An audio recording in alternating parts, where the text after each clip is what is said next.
Okay बेटा, start करते हैं हमारा next topic, that is the making of nationalism in Europe. If you look at the map of mid 18th century Europe, you will find that there were no nation states as we know them today.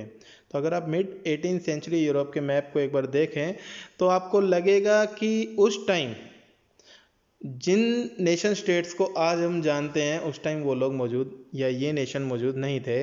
What we know today as Germany, Italy and Switzerland were divided into kingdoms, duchies and cantons whose rulers had their autonomous territories. तो जिन्हें आज हम Germany, Italy या Switzerland के रूप में जानते हैं वो उस टाइम पहले किंगडम्स में डिवाइडेड थे. डचीज किंगडम से छोटा, या कैंटन्स, कैंटन्स लाइक जिसके ऊपर एक आर्मी वाला कैंट हो गया जिसपे किसी सेनापति लाइक नाइट का जो रूल होता था, और इनकी अपनी ऑटोनमस टेरिटरीज, छोटे छोटे इलाके होते थे जिन पर इनका खुद का रूल चलता था. ईस्टर्न और सेंट्रल यूरोप ऑटोक्रेटिक जो मोनार्कीज थी उनके अंडर थे. इन ट्रेड और इन टेरिटरीज के अंदर बड़ी डाइवर्स पॉपुलेशन रहा करती थी. ये लोग अपने आप को एक शेयरिंग कलेक्टिव आइडेंटिटी या कॉमन कल्चर के तौर पर नहीं देखते थे. ऑफन,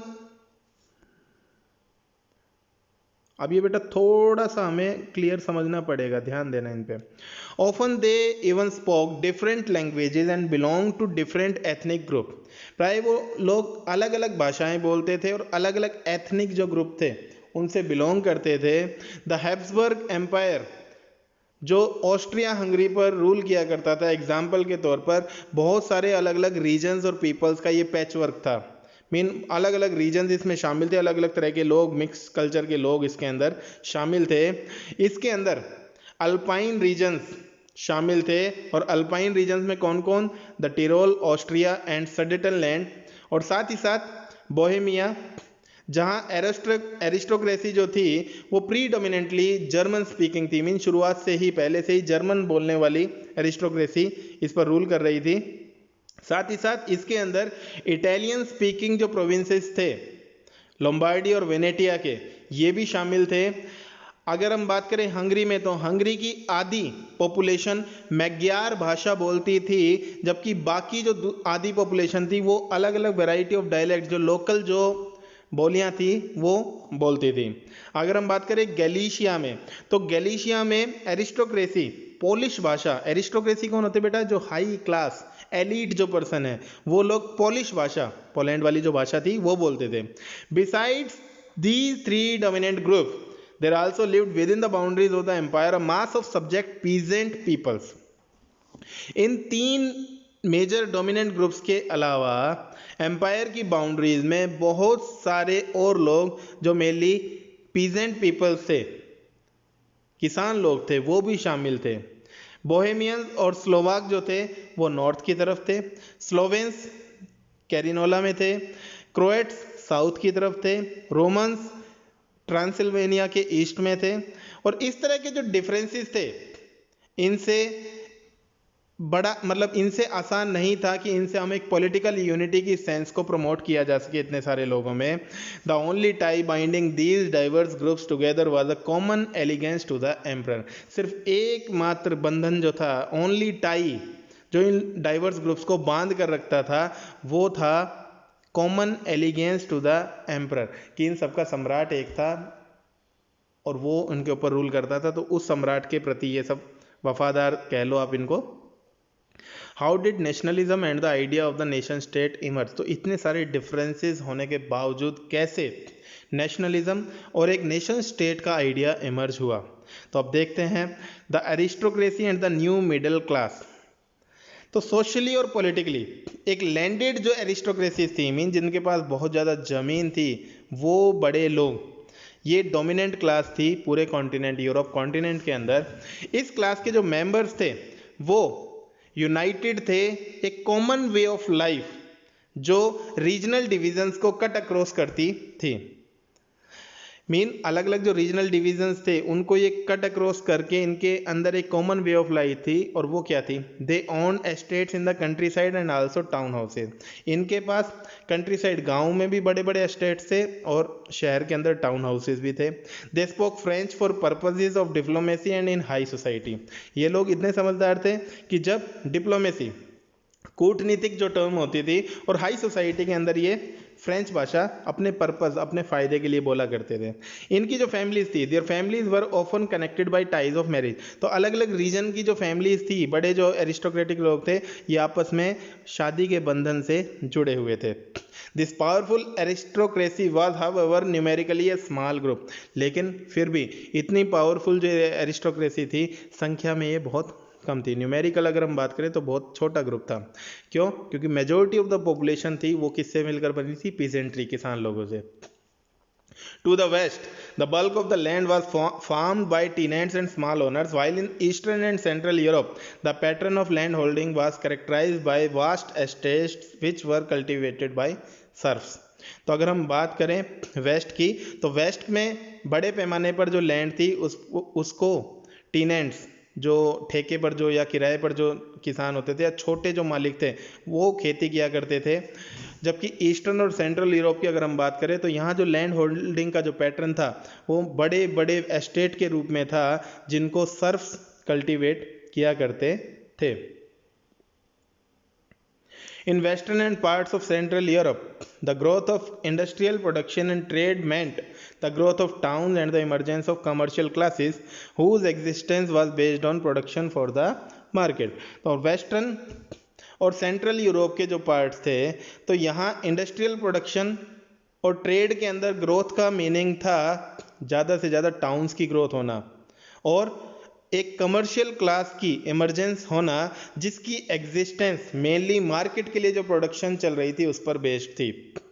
इंडस्ट्रियलाइजेशन जो इंग्लैंड में शुरू हुआ सेकेंड हाफ 18th सेंचुरी के अंदर, लेकिन फ्रांस और जर्मन स्टेट्स के अगर कुछ हिस्सों की बात करें तो यहाँ इंडस्ट्रियल जो प्रोडक्शन था या इंडस्ट्रियलाइजेशन था वो 19th सेंचुरी में जाकर शुरुआत हुई।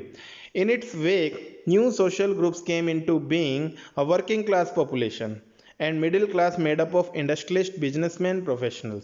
और इस वजह से इंडस्ट्रियलाइजेशन की शुरुआत की वजह से एक नया सोशल ग्रुप अब अस्तित्व में आया। एक वर्किंग क्लास पॉपुलेशन जो ऑफिस में काम कर रही थी, और मिडिल क्लास जिनमें मेनली इंडस्ट्रियलिस्ट, बिजनेसमैन, प्रोफेशनल शामिल थे। सेंट्रल और ईस्टर्न यूरोप की बात करें तो ये जो ग्रुप्स थे ये टिल लेट 19th सेंचुरी में ये अभी भी कम या छोटी संख्या में थे। It was among the educated liberal middle classes that ideas of national unity following the abolition of aristocratic privileges gained popularity. और ये जो आइडियाज़ थे नेशनलिज्म के, ये मेनली एजुकेटेड लिबरल जो मिडिल क्लास थी उनके अंदर हुए। जो नेशनल यूनिटी से जुड़े जो आइडियाज़ थे वो डेवलप हुए, और इन लोगों ने ही जो एरिस्टोक्रेटिक प्रिविलेजेस, जो भी ये शाही लोगों के पास जो विशेषाधिकार थे उनको ख़त्म करने की जो एक आइडियाज़ थे वो उसको पॉपुलैरिटी इन ग्रुप के अंदर ही मिली। अब क्वेश्चन उठता है, what did liberal nationalism stand for? तो हम पढ़ें बेटा आगे, तो शुरुआती जो 19th सेंचुरी यूरोप के अंदर नेशनल यूनिटी से जुड़े जो आइडियाज़ थे वो लिबरलिज्म वाली जो आइडियोलॉजी थी उससे क्लोजली जुड़े हुए थे, अलाइड थे। अब बात करें हम टर्म लिबरलिज्म की, तो लिबरलिज्म टर्म डिराइव हुआ है लैटिन वर्ड लिबर से, और लिबर का लैटिन में जो मीनिंग था वो था फ्री, आज़ाद होना।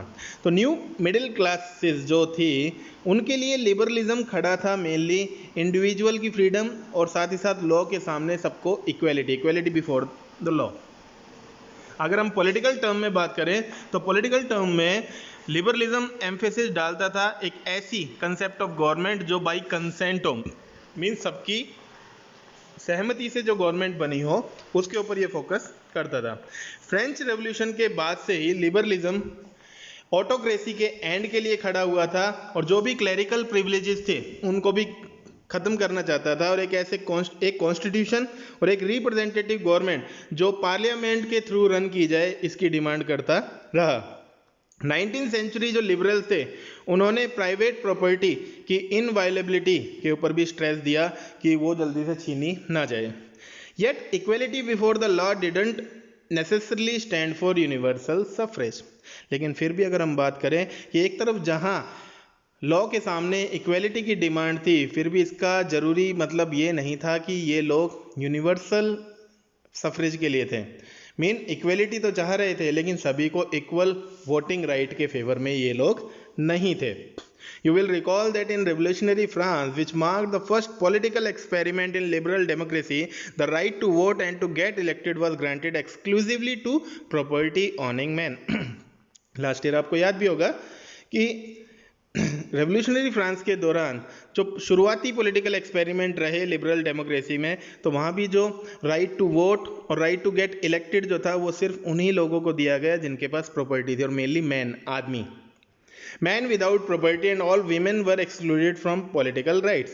और आपको याद होगा बिना प्रॉपर्टी के जो आदमी थे या सारी जो औरतें थी, वीमेन थी, उनको पॉलिटिकल राइट से बिल्कुल बाहर रखा गया. सिर्फ एक छोटा सा पीरियड आया था. Only for a brief period under the Jacobins did all adult males enjoy suffrage. और आपको याद होगा कि सिर्फ थोड़ा सा पीरियड जो जैकोबिन्स का आया था उसी टाइम, तब भी सिर्फ एडल्ट जो मेल्स थे उनको ही सफरेज एंजॉय करने को मिला, विमेन को तब भी वोटिंग राइट नहीं मिले. However, the Napoleonic Code went back to limited suffrage and reduced women to the status of a minor subject to the authority of fathers and husband. और फिर आपको याद होगा नेपोलियनिक कोड जब वापस आया तो उसने दोबारा से सफरेज को लिमिटेड कर दिया और औरतों का जो स्टेटस था उसको और पहले से भी ज़्यादा माइनर, छोटा कर दिया, और उनका मानना था कि औरतों को अपने पिता या अपने हस्बैंड के संरक्षण में, उनकी अथॉरिटी में रहना चाहिए. पूरी 19th और शुरुआती 20th सेंचुरीज के दौरान विमेन जो थी और नॉन प्रॉपर्टीड जो मैन थे जिनके पास कोई भी प्रॉपर्टी नहीं थी, इन सब ने अपोजिशन मूवमेंट्स को ऑर्गेनाइज किया और इक्वल पॉलिटिकल राइट्स की डिमांड की. इकोनॉमिक स्फीयर की बात करें तो इकोनॉमिक स्फीयर में लिबरलिज्म मेनली खड़ा था, मार्केट्स की फ्रीडम और साथ ही साथ जो भी स्टेट इम्पोज्ड रेस्ट्रिक्शंस थी गुड्स और कैपिटल की मूवमेंट पर, उनको एबोलिश करने के लिए. मीन इकोनॉमिक स्फीयर के अंदर लिबरलिज्म चाह रहा था कि मार्केट्स फ्री हों और कोई भी स्टेट इम्पोज्ड रेस्ट्रिक्शन ना हो गुड्स और कैपिटल के मूवमेंट के ऊपर. उन्होंने सबको एबोलिश करने की डिमांड की. पूरी 19th सेंचुरी के दौरान एक स्ट्रॉन्ग डिमांड रही इमर्जिंग मिडिल क्लासेस की. Let us take the example of the German speaking nations in the first half of the 19th century. आइए हम जर्मन स्पीकिंग रीजन्स जो थे उनका एग्जाम्पल लेते हैं 19th सेंचुरी के फर्स्ट हाफ में. नेपोलियन के जो भी एडमिनिस्ट्रेटिव मेजर्स रहे वो बहुत सारी जो काउंटलेस स्मॉल प्रिंसिपैलिटीज थी, एक कॉन्फेडरेशन ऑफ 39 स्टेट्स, जर्मन के 39 स्टेट का एक कन्फेडरेशन, एक महासंघ था, उसकी बहुत असंख्य जो छोटी छोटी प्रिंसिपैलिटीज जो उसके अंदर मौजूद थी उसमें वो सब मेजर्स क्रिएट किए गए. हम बात करें each of these possessed its own currency and weights and measure. तो नेपोलियनिक कोड से पहले इन सभी प्रिंसिपैलिटीज़ की अपनी अपनी करेंसी हुआ करती थी, अपने अपना वेट सिस्टम हुआ करता था, अपने अपने मेजर्स मीन लेंथ के नापने के अलग अलग इनके तरीके थे. अगर हम एग्जांपल लेते हैं, एक मर्चेंट 1833 में हैम्बर्ग से न्यूरेमबर्ग के अंदर अपने गुड्स को बेचने के लिए अगर वो जाता, ट्रेवल करता, तो उसे कम से कम 11 कस्टम बैरियर को उसे क्रॉस करना पड़ता, पास करना पड़ता, और हर बैरियर के ऊपर उसे कस्टम ड्यूटी के तौर पर 5% उसे देना पड़ता. मीन सपोज आप मान लीजिए अगर 100 रुपये का माल वो ले जा रहा था तो उसे 11 कस्टम बैरियर पार करने पड़ते और हर जगह उसे 5% मीन 55 रुपये उसको सिर्फ कस्टम ड्यूटी के तौर पर उसे देने पड़ते. Duties were often levied according to the weight और मेजरमेंट ऑफ द गुड्स. और उस टाइम जो ड्यूटीज लगाई जाती थी, जो भी टैक्सेस लिए जाते थे, वो ऑफन जो भी गुड्स होती थी उसके वेट या उसके मेजरमेंट के अकॉर्डिंग लिए जाते थे. As each region had its own system of weights and measures, this involve time consuming calculation. और अब अगर हम बात करें, हर रीजन का अपना वेट और मेजर का सिस्टम हुआ करता था, इस वजह से कैलकुलेशन में बहुत ज़्यादा टाइम कंज्यूम हो जाता था. अब बात करें, एग्जाम्पल दिया उन्होंने, the measure of cloth for example was the LA which in each reason stood for a different length. उस टाइम क्लॉथ को मेजर करने की जो इकाई यूनिट थी दैट वाज LA, जो हर रीजन में अलग अलग होती थी length wise. An alley of textile material bought in Frankfurt would get you 54.7 centimeter of cloth, in Mainz 55.1, in Nuremberg 65.6 centimeter, in Freiburg 53.5 centimeter. Mean आप एग्जाम्पल लीजिए, चार इन्होंने प्रिंसिपलिटीज दी हुई हैं कि अगर आपको फ्रैंकफर्ट में अगर आपको एक एले कपड़ा खरीदना होता तो आपको 54.7 सेंटीमीटर क्लॉथ मिलता, मेंज में थोड़ा ज़्यादा 55.1, न्यूरेमबर्ग में काफ़ी ज़्यादा 65.6 सेंटीमीटर उसी एक एले में, और फ्रीलबर्ग में आते तो आपको 53.5 सेंटीमीटर ही कपड़ा मिलता। Such conditions were viewed as obstacles to economic exchange and growth by the new commercial classes, who argued for the creation of a unified economic territory allowing the unhindered movement of goods, people and capital. तो इस तरह की जो conditions थी उन्हें एक new commercial class के द्वारा इसे एक ऑब्स्टेकल, एक बाधा के तौर पर देखा गया जो भी इकोनॉमिक एक्सचेंज और ग्रोथ चल रही थी उनके अंदर, और उन्होंने आर्ग्यू किया कि एक यूनिफाइड इकोनॉमिक टेरिटरी को क्रिएट किया जाए जिसमें गुड्स, पीपल और कैपिटल की जो मूवमेंट है वो अनहिंडर्ड रहे, मीन उनमें कोई बाधा ना हो। 1834 में एक कस्टम्स यूनियन थी, या जिसको जोल्वराइन बोलते थे जर्मनी में, उसे फॉर्म किया गया प्रशा के इनिशिएटिव, प्रशा की शुरुआत पर, और इसमें अधिकतर जो जर्मन स्टेट से वो शामिल हुए।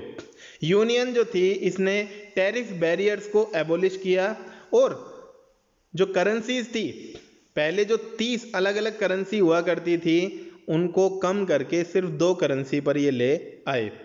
The creation of a network of railways further stimulated mobility, harnessing economic interest to national unification. और अगर हम बात करें कि जैसे जैसे रेलवेज के नेटवर्क का क्रिएशन हुआ तो इसने और ज़्यादा गुड्स, पीपल, कैपिटल की मोबिलिटी, मूवमेंट को स्टिमुलेट बढ़ाने का काम किया, और साथ ही साथ इकोनॉमिक इंटरेस्ट को हार्नेस करने का, और इससे नेशनल यूनिफिकेशन भी बढ़ने लगा। A wave of economic nationalism strengthened the wider nationalist sentiment growing at the time. और ये जो एक वेव आई, एक लहर आई इकोनॉमिक नेशनलिज्म की, इसने और बड़ा जो गोल था नेशनलिस्ट सेंटिमेंट्स का, जो उस टाइम लगातार बढ़ रहा था, उसको मजबूत बनाने में अपना योगदान दिया। तो यहाँ तक बेटा आज हमने देखा है, मैंने आपको 3 वीडियो आज इस चैप्टर की प्रोवाइड की हैं। प्लीज़ आप गो थ्रू कीजिए, इन वीडियोस को देखिए, और अगर आपको कोई भी डाउट बनता है तो आप मेरे नंबर पर मैसेज कर सकते हैं। बाकी अगली वीडियोस में आपको जल्द प्रोवाइड करूँगा ताकि हम जल्दी हिस्ट्री को कंप्लीट करें।